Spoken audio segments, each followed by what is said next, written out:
Hello aspirants, एक बार फिर से मैं आपका स्वागत करता हूँ me next with Sunil sir channel पर। चलिए, तो ट्वेल्थ जीव विज्ञान वार्षिक पेपर 2022 24 फरवरी का जो आपका बायोलॉजी का पेपर था उसका कंप्लीट ऑब्जेक्टिव टाइप क्वेश्चंस का सॉल्यूशन लेकर मैं आया हूँ। तो मिलाइए आपने कितने क्वेश्चंस सही किए। चलिए एस्पिरेंट्स, रिक्त स्थानों की पूर्ति कीजिए, देखते हैं। पहला क्वेश्चन है आपका, पौधों की जीवन रिक्त स्थान प्रायः जंतुओं की अपेक्षा अधिक होती है। तो थोड़ा कंफ्यूजिंग क्वेश्चन है, बहुत सारे एस्पिरेंट्स इसमें कंफ्यूज हुए हैं। तो क्या आना चाहिए यहाँ पर? क्रिया। तो ये क्रिया बिल्कुल सही है। कुछ यहाँ अवधि भी सोच रहे हैं कि सर यहाँ अवधि आ जाएगा, लेकिन अवधि देखो, पौधों की जीवन अवधि प्रायः जंतुओं की अपेक्षा अधिक होती है। ठीक है, ये भी सही लग रहा है। पौधों की जीवन क्रिया प्रायः जंतुओं की अपेक्षा अधिक होती है। अब थोड़ा सा कंफ्यूजिंग है इसमें ये क्वेश्चन, लेकिन थोड़ा इंग्लिश में देखो, फिर यहाँ और अलग आपको मिलेगा। Plant life simple more offer than animals. तो plant life more simple more often than animals, यानी कहने का मतलब यहाँ सिंपल भी हो सकता है। इसलिए मुझे लगता है यहाँ क्रिया सही होना चाहिए। अगर आप अवधि भी लिख कर आए हैं तो वह भी विचारणीय है। चलिए दूसरा देखते हैं। मनुष्य में वृषण डेस स्थित होते हैं। कहाँ स्थित होते हैं? तो उदर गुहा में के बाहर। उदर गुहा के बाहर एक स्टूडेंट का ये पेपर है, बिल्कुल सही लिख कर आए हैं वो, उदर गुहा के बाहर। चलिए अगला है, अनुवांशिकी के जनक ग्रेगर जॉन मेंडल, बिल्कुल सही लिखा। और आई होप सभी आप इसका आंसर सही देकर आए होंगे। इसके बाद अगला प्रश्न है हमारा, फील पाव रोग ब्लैंक के संक्रमण से होता है। किसके? कृमि के संक्रमण के कारण होता है। फील पाव किसके कारण होता है? कृमि के। तो बिल्कुल कृमि सही लिख कर आए आप। इसके बाद पेनिसिलिन नामक प्रतिजैविक डैश नामक कवक से प्राप्त होता है। कौन से कवक से प्राप्त होता है? तो पेनिसिलियम नोटेटम, इससे प्राप्त होता है। पेनिसिलियम नोटेटम अगर आप लिख कर आए हैं तो आपका उत्तर बिल्कुल सही है। अगला प्रश्न देखते हैं। स्टेम सेल डैश जैविक कोशिकाएं हैं। तो किस प्रकार की है? भ्रूणी। तो भ्रूणी इसका बिल्कुल सही जवाब है। इसके बाद देखो, इंटरफेरॉन छोटे डेस होते हैं। क्या होते हैं? प्रोटीन होते हैं। तो प्रोटीन सही, यानी इस स्टूडेंट ने सभी रिक्त स्थानों के उत्तर सही लिखे हैं। चलिए, आई होप आपको समझ में आया होगा। आगे बढ़ते हैं। एक शब्द या एक वाक्य में उत्तर देखिए। इसमें पहला प्रश्न है, किसी एक ऐसे जीव का नाम लिखिए जो अमर हो, यानी अमीबा। बिल्कुल सही। अमीबा के अलावा आप और भी यहाँ कोई भी एक ऐसा जीव लिख सकते थे जो कि अमर हो। तो हाइड्रा भी आप लिख सकते थे। इसके बाद अगला प्रश्न देखिए। AUG कौन सा कोडान है? तो प्रारंभन, बिल्कुल सही उत्तर लिखा है यहाँ एक स्टूडेंट ने। चलिए अगला प्रश्न देखते हैं। एक महत्वपूर्ण जैव कीटनाशक का नाम। अब यहाँ बहुत सारे हैं, कुछ तो हैं, तो आप कोई भी लिख सकते हो स्टूडेंट, इसमें सबका अपना अपना आप आंसर लिख सकते हैं। लेकिन मैं यहाँ से एक सिंपल सा आपको बता सकता हूँ, वर्टिसिलियस। वर्टिसिलियस, ठीक है। तो ये अगर आप लिख कर आए वर्टिसिलियस तो ये बिल्कुल सही होता। इसके बाद नेक्स्ट प्रश्न देखते हैं। बायोगैस का मुख्य घटक है। बायोगैस का मुख्य घटक आई होप सभी लिख के आ गए होंगे। CH4 लिखोगे तो भी सही है, अगर आप मीथेन लिख कर आओगे तो भी सही है, कोई दिक्कत नहीं, दोनों सही है, CH4 या मीथेन। इसके बाद नेक्स्ट देखते हैं। जीव संख्या वृद्धि में किस प्रकार के वक्र प्राप्त होते हैं? तो एस प्रकार के प्राप्त होते हैं। किस प्रकार के प्राप्त होते हैं? एस प्रकार के। अगला प्रश्न देखो। वन, तालाब, पारिस्थितिक तंत्र में ऊर्जा का पिरामिड कैसा होता है? तो उल्टा भी होता है और सीधा भी होता है। अब इसमें ज़्यादा डिटेल में आपको नहीं समझाऊंगा। उल्टा भी हो सकता है और सीधा भी हो सकता है, सीधा भी हो सकता है और उल्टा भी हो सकता है।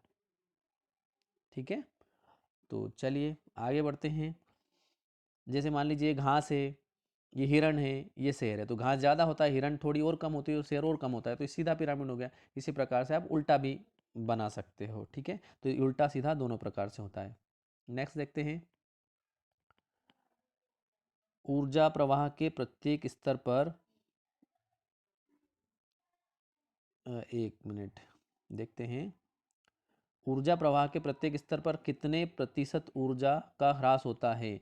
तो कितने प्रतिशत का ह्रास होता है? 90% का ह्रास हो जाता है। यहाँ कुछ बच्चों में कन्फ्यूजन है, कुछ बोल देते हैं, कुछ यहाँ लिख कर आए हैं 10% का ह्रास होता है, लेकिन 10% का ह्रास गलत है। यहाँ 90%। देखिए, ऊर्जा जल गई तो पूरी ऊर्जा आपकी जली है, मतलब खत्म हुई है। तो ऊर्जा अगर खत्म हुई है तो ह्रास ही हुआ है, तो उसका उपयोग हुआ है, लेकिन हुआ तो ह्रास ही है। इसलिए इसका सही उत्तर होगा 90%। उम्मीद करता हूँ आपको समझ में आ रहा होगा। चलिए आगे देखते हैं स्टूडेंट्स, सही विकल्प चुनिए। सही विकल्प में आप क्या आपने उत्तर लगाए, मिलाइए आप। पहला प्रश्न है हमारा, निम्नलिखित में किसके द्वारा जीवन की निरंतरता बनी रहती है? तो जीवन की निरंतरता प्रजनन के द्वारा बनी रहती है, तो पहले प्रश्न का उत्तर होगा आपका सी। दूसरा प्रश्न है, आवृत बीजियों में भ्रूणपोष होता है? तो आवृत बीजियों में भ्रूणपोष कैसा होता है? त्रिगुणित होता है। इसका सही जवाब होगा त्रिगुणित। इसके बाद तीसरा प्रश्न है, हीमोफीलिया रोग होता है? हीमोफीलिया रोग एक्स संलग्न जीन, इसका सही उत्तर होगा। इसके बाद चौथा प्रश्न देखिए, डीएनए अंगुली छापन को सर्वप्रथम विकसित करने वाले वैज्ञानिक कौन थे? तो डीएनए अंगुली छापन को सर्वप्रथम विकसित करने वाले वैज्ञानिक थे हमारे एलेक जेफरी। एलेक जेफरी जिसने भी लगाया होगा उनका उत्तर सही होगा। इसके बाद ऑन्कोजीन की सक्रियता से होने वाले रोग, ऑन्कोजीन शब्द पढ़कर ही आपको समझ में आना चाहिए। ऑन्कोजीन कैंसर, यानी इस प्रश्न का उत्तर होगा कैंसर, क्योंकि ऑन्कोजीन की सक्रियता से ही कैंसर रोग होता है। इसके बाद देखिए अगला, पुनर्संयोजी डीएनए प्रौद्योगिकी द्वारा उत्पादित प्रथम मानव हार्मोन। तो प्रथम मानव हार्मोन कौन सा था? इंसुलिन था। तो यहाँ से इस प्रश्न का उत्तर हो जाएगा आपका इंसुलिन। इसके बाद अगला प्रश्न देखिए डियर स्टूडेंट्स, जो कि आपके लिए बहुत बड़ा कंफ्यूजिंग क्वेश्चन हो गया है। तो अलग अलग लोग अलग अलग इसका आंसर बता रहे हैं। निम्न में से कौन से जीव जीवन में केवल एक बार लैंगिक जनन करता है? कौन सा जीव जो जीवन में एक बार लैंगिक जनन करता है? कुछ यहाँ टमाटर का पौधा बता रहे हैं, कुछ यूकेलिप्टस का बता रहे हैं, और मैं बता रहा हूँ केले का पौधा। तो केले का पौधा, अभी तक की रिसर्च मेरी कहती है कि इस प्रश्न का सही जवाब होगा केले का पौधा। चलिए स्टूडेंट्स, इसके बाद हम अंतिम पड़ाव पर चलते हैं, और अंतिम पड़ाव में है हमारी सही जोड़ी। चलिए पहला सही जोड़ी देखिए, मुकुलन। मुकुलन का आंसर होगा आपका हाइड्रा। इसके बाद में वैसे वैसेक्टोमी, वैसेक्टोमी का सही जवाब होगा आपका पुरुष वंधीकरण। तो यहाँ से हम थोड़ा सा जोड़ी मिला के भी देख लेते हैं, पुरुष वंधीकरण। इसके बाद रंग वर्णांधता, रंग वर्णांधता होगी लिंग संलग्न रोग, इसका सही जवाब होगा। इसके बाद एंट अमीबा हिस्टोलिटिका, इस प्रश्न का आपको जोड़ी मिलाना था अमीबियासिस, अमीबियासिस से, ठीक है। इसके बाद इंटरफेरॉन, इंटरफेरॉन का सही जवाब होगा प्रतिरोगाणु पदार्थ, प्रतिरोगाणु पदार्थ। इसके बाद जीन चिकित्सा, जीन चिकित्सा का सही आंसर होगा, सही उत्तर होगा आपका जोड़ी में अनुवांशिक विकार। और अंतिम परजीवी जंतु, परजीवी जंतु का आंसर होगा परजीन। तो यह आपकी सही जोड़ी हुई। इस प्रकार से हमारे बायोलॉजी के सभी ऑब्जेक्टिव टाइप क्वेश्चंस के सॉल्यूशंस हमने देख लिए हैं। उम्मीद करता हूँ आपको इससे काफ़ी मदद मिली होगी, और अगले पेपर के लिए आपको कॉन्फिडेंस भी मिला होगा। इसी के साथ मैं आपसे एक रिक्वेस्ट भी करना चाहूँगा कि आप हमारे चैनल को लाइक भी करें, सब्सक्राइब भी करें, और अपने फ्रेंड्स के साथ शेयर भी करें। और अगर आपको लगता है कि आपके आने वाले पेपर्स के इसी प्रकार सॉल्यूशन आपको मैं देता रहूँ, तो आप मुझे कमेंट बॉक्स में कमेंट ज़रूर करें। Thank you.